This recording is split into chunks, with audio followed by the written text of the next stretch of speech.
Ano daw po namin na parami ng ganito yung mga alaga namin. So dating nang umpisa namin, ilang piraso lamang po yan. So yun yung isi-share ko sa inyo ngayon para magkaroon din kayo ng idea. Paano nga ba? Actually wala pong pangmadalian. Hindi siya agad-agad na bukas, sunod na buwan, next month, next year ay agad-agad yan. So ito naman talagang kailangan natin ng tiyagaan. So para ito guys, after around mga 2 to 3 years, napapansin na natin dahan-dahan na silang dumadami. At ang isa rin sa naging diskarte natin para hindi tayo gumastos na napakalaki dyan, ay nagtanim tayo ng pakain sa kanila. Dito guys, yellow corn ang pakain natin sa kanila. Ayan po yung yellow corn natin. Konti na lang kasi pinakain natin sila kanina. Yellow corn, pwede natin magtanim ng Madre de Agua, pwede natin magtanim ng kasaba. Pinakain po na alaga natin yan. Or kapag malapit tayo doon sa may mga palayan, pwede po natin silang bigyan ng mga leftovers ng mga palay. So, pwede tayo magtanim ng mga, yung mais nga guys, maganda rin po kasi yung mga dahon, katawan ng mais, kung may kambing din tayo, pakain natin yung sa kambing. Tapos magtanim din tayo ng Madre de Agua, Napier grass, Azola. Yan po, magandang itanim yan. Isa rin po yan sa naging diskarte namin para makalis tayo sa gastos. Kasi kapag pure feeds lang inaasahan natin guys, marami po talagang sumusuko dyan. No, lalo na ganitong backyard farming na more on pang ulam-ulam lang at wala ka namang ibang naging source para doon sa pambili mo ng feeds. Malulugi ka. Kaya maganda magtanim-tanim din po. Maliban na lang kung commercial na yan, katulad ng mga malalaking poultry na nagpapakain ng mga feeds na kasi nababawi naman nila benta, tapos pambiling feeds, tapos may maiwan pa sa kanila. So mga ganung paraan naman, maganda po yun. Pero kapag ganitong more on backyard farming, naka-free rin sa alaga, pang ulam-ulam, ay maigi may tanim tayo ng mga pakain. So ayan po, hindi po siya pang madalian lang. Nag-alaga ngayon sa mga sunod na panahon ay meron na agad. Minsan po may mga challenges din po, may mga pagkakasakit ng alaga. So kaya kailangan din natin silang obserbahan. Kapag may sakit ang alaga, agad-agad natin nabigyan ng gamot. No, painumin natin ng gamot. So depende yan kung anong available na gamot sa lugar ninyo. Dito sa amin, Amoxil V yung ginagamit natin or Duxa V kapag may mga sipon, mga kakaibang sakit yung mga alaga natin. So yung gamit namin. Ganun din sa mga bitin yung ginagamit natin. So tapos yun, tipid-tipid din tayo sa mga alaga natin pag meron tayong mga pananim. So isa yun sa pinaka-diskarte natin dito. Tapos naka-pre-range yung alaga namin guys. Hindi lamang tayo nakapokus doon sa pinapakain nating mais, yellow corn. Pinapakain din natin yan sila ng mga marami mga prutas dito. So may mga prutas kami dito. Ayan, meron tayo mga mangustin, rambutan, marang. No, kapag kayan ay nangahinog na, ay yan yung ating binibigay mga sirang mga sirang prutas, binibigay natin yan sa mga alaga natin. So ayun yung ating naging paraan din dito sa pag-alaga natin ng hayop. Kapag sisimula din natin sa pag-alaga ng hayop, hindi naman agad-agad ay earnings kasi marami din pong sumusuko pagdating sa pag-alaga kasi ayun na nga ang kanilang problema ay doon sa yung minsan kinakapos na doon sa budget. No, kinakapos na doon sa mga pakain ng alaga. So yun yung naging problema. So kailangan muna dyan, tingnan natin, alamin muna natin yung mga learnings na pwede natin makuha doon sa pag-aalaga natin bago tayo magka-earn. No, kailangan may learnings muna. Kumbaga, kailangan may mga pagsubok muna para mas gumaling tayo doon sa pag-aalaga. At yung mga pagsubok na yun, doon tayo kukuha ng kaalaman para mas may apply pa natin para lalo natin magawa ng maayos yung ating pag-aalaga ng hayop. So yun yung aming diskarte din dito sa pag-aalaga ng hayop. Minsan may mga kataon din na nangamatay yung mga alaga natin, nagkakasakit, hindi po yan maiwasan pagdating sa pag-aalaga ng hayop. Kaya kailangan i-obserbahan din natin kung ano yung mga pupwede nating gawin at alamin natin kung paano natin sila mapapagaling at kung paano na natin maiwasan ulit yung mga ganong kasing problema doon sa ating mga alaga. Kaya dito, more on rito, hindi lang ito bastang alaga lang. Kailangan din natin ditong maging parang i-educate yung sarili natin patungkol doon sa ating mga pag-aalaga para mas lalo tayong gumaling at mas dumami lalo yung ating mga alaga. So isa yon sa naging paraan namin. Ganun din sa mga alaga namin kambing, mga baboy, mga manok. Ito, halo-halo na nga po itong alaga natin dito. Gansa, pabo, manok, mga native chicken ito, which is naka-free range sila dyan. No, dati actually, ang tanong ko rin dati, ano ba yung mga pakain sa gansa? Pero lately, na-realize natin na isa lang din pala, same lang kung ano yung kinakain ng manok natin, mga pabo, gansa, ay siya rin kinakain itong mga alaga nating, ito, gansa, pabo, no, yung kinakain ng manok natin. Katulad ng mais, kumakain din dyan sila.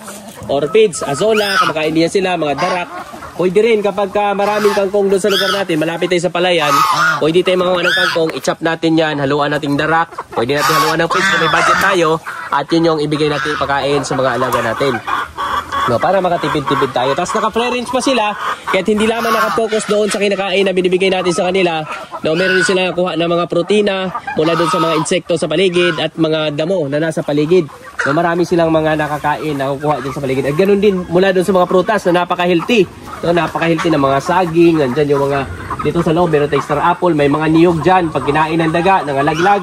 Yung mga tira-tira doon ng daga, kinakain din ng manok yan, hindi nasasayang. At minsan nga, pag may daga dyan, baka habulin pa ng mga manok natin yan, lalo na nito dyan kapalalaki, mga alaga natin. Meron tayo, ayan, halo-halo, actually, sama-sama na yan sila dyan.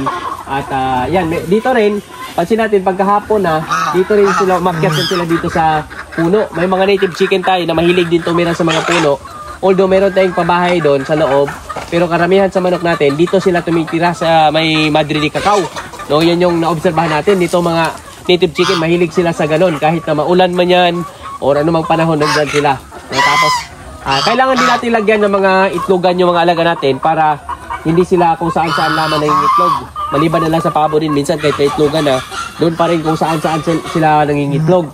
No, so, di maiwasan. Kahit kailangan din talaga, hindi lamang bastang alaga, kailangan din natin obserbahan at kailangan nating tingnan kung ano yung mga pupwede pa nating improve doon sa mga alaga natin nang sa gayon ay mapaparami natin sila. No, dahil ang mga benepisyo naman ito, bukod sa meron tayong pang-ulam, meron tayong mapagawa na ng libre na pang-ulam, hindi na tayo pupunta pa sa palengke, meron tayong mapakuha doon sa likod ng bahay natin. Pag dumami yan sila, ay meron pa tayong mapagkuhanan ng pwede natin pambenta, no, sa panahon ng biglang may pangailangan ng pera, meron tayong may benta agad. Siyang magagamit natin doon sa pangailangan natin ng pera.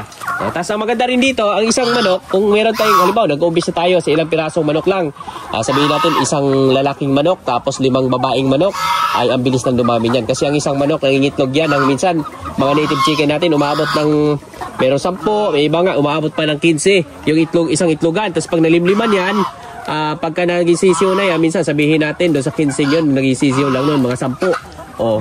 Isang inahin pa lang, 10 nang ginang pinoproduce sa loob lamang ng 21 days naglilimlim yung manok. So sa loob lamang ng ilang buwan, meron ka ng mga sisiw. So yun yung kagandahan dito. Kaya pagsapit talaga ng ilang mga taon ay posible na maparami natin yung mga alaga natin.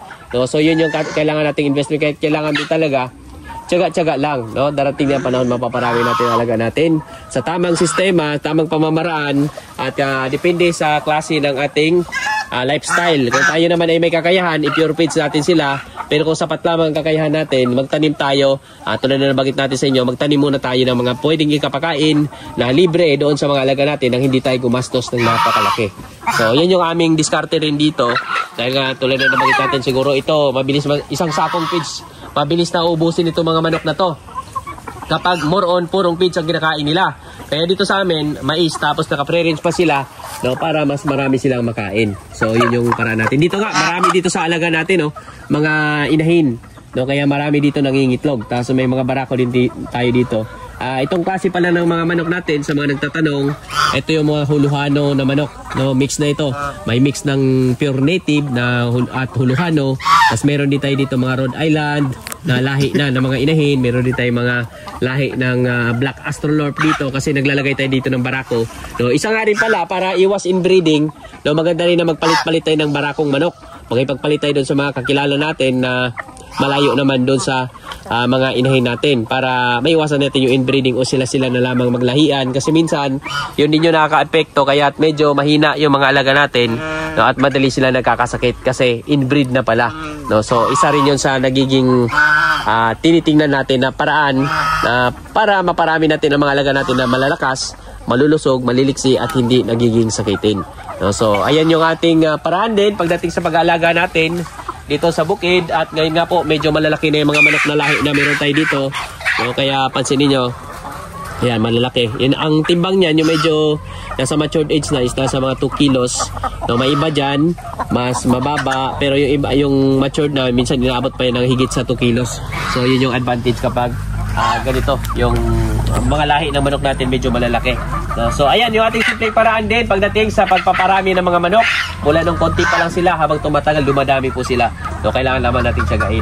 Dahil kapag meron tayong tiyaga, ay meron tayong mapapala. So, ayun po, muli po, sa inyong lahat, maraming salamat po.